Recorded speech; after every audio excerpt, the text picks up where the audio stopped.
Hey, welcome back to Biz Talk TV. I'm your business host and guide, Michael Rager. Hey, we're going to talk books and bookkeeping with Nora. Nora, how are you today? I'm good. How are you, Michael? Oh, I'm doing great. Okay, this is one of the things. It's funny. We were just talking about loving your numbers with the last two people around here. So it's just great that we got you here right now. So let's talk about bookkeeping and what happens. So, what are some of the common bookkeeping mistakes that small businesses make, and how can they be avoided? So, one big mistake, actually not doing bookkeeping. So, that's the first one. They think it's a luxury. The second one is not starting right with the bookkeeping because what they do usually, they just start like connecting their accounts to their software or whatever, and then they're not actually setting the charts of accounts. You have to identify what the charts of accounts, what you need to record on what.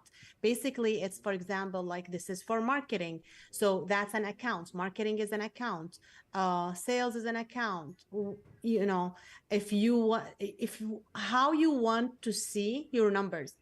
So do you want to see how do you want to see the breakdown for the sales? Do you want to see by per piece? Do you want to see, for example, if you have different services? For example, I will just use my business as an example. Like, do I want to see tax planning alone and then tax preparation alone, or I just want to see them as one service? So you have to set a chart of account correctly. And then a lot of people, when they use softwares, for example, they do a lot of duplicates because they don't know how to use the software. So this is a big mistake we see. They overestimate their revenue this way. Another way to overestimate the revenue is when they take a loan. What happened is they record that as a revenue. So they end up paying taxes on their loan while they shouldn't have. So this is most common mistakes I've seen with my clients, and I've spoken to a lot of actually tax and accounting professional, and they see the same exact thing. So it's very common. So Yeah, I know myself as I really look at my clients, especially their P&L statements and where they're going, so we can help them. I'm really fixated on gross profit margin. That's where I want my clients to look at because I want to Mhm. understand exactly how the business operates, and they really have a hard time with COGS, cost of goods sold. How do you help them, do that in the chart of accounts? Because I see so many of them, if they're using QuickBooks or Xero or Wave, that they don't get it. They just really don't get how cost of goods sold is separate from like our fixed costs and going from there. So how do you help them there? And so I offer something like just to set their chart of accounts. So I tell them, okay, even if you don't want to hire me for a month by month or hire a bookkeeper for a month to month, just make sure you set it right. Because what happens is like we meet with the client and see, okay, what do you want to see? And okay, what's the direct cost for your business?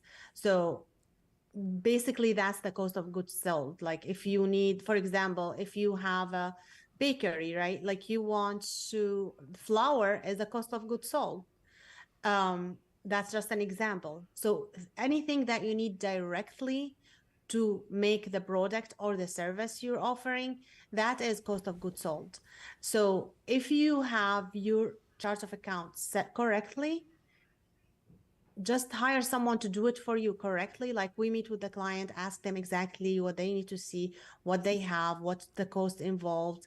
And then like we do the chart of account with numbers and everything. Because also I don't like a number chart of account because simply if you can mess up accounts, but if you know the number, you know this is not the right number. So you're not going to know it like over time, but over time you're going to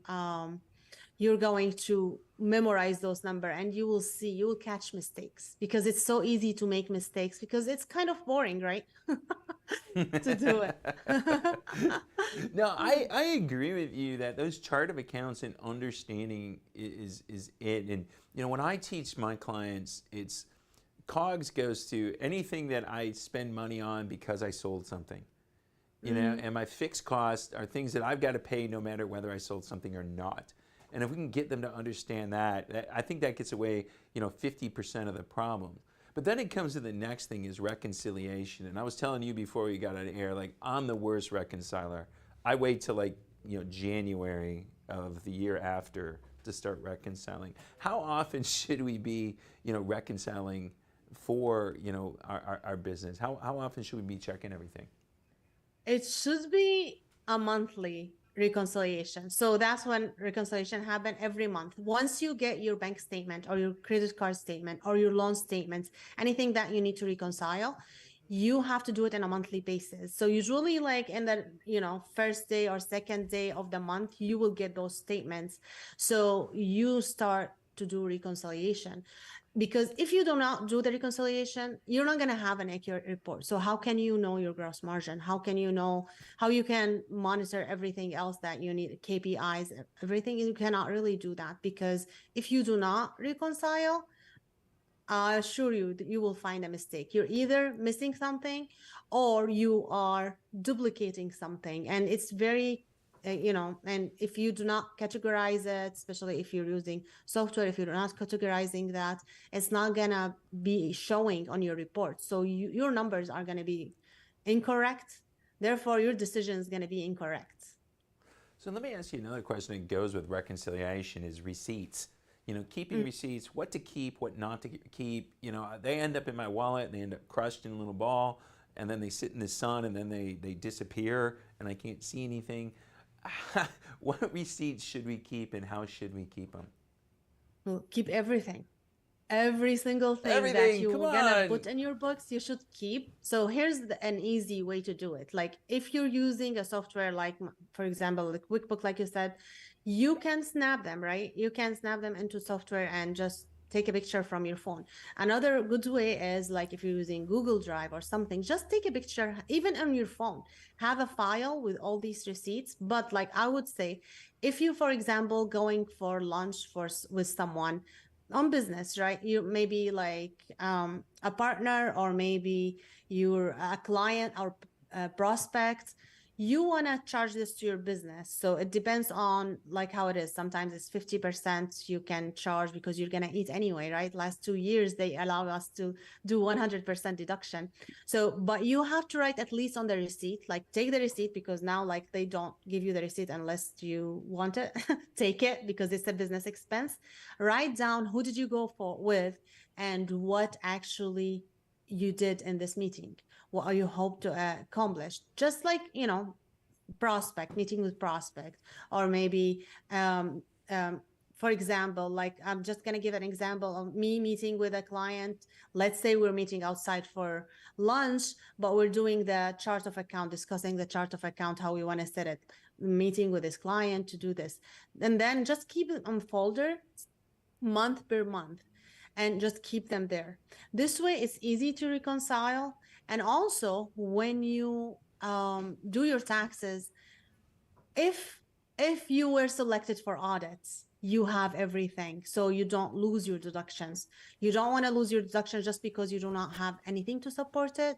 I give just going to eat as an example, but because a lot of people miss that and miss how they want to have, like, they need to know exactly what they did on that.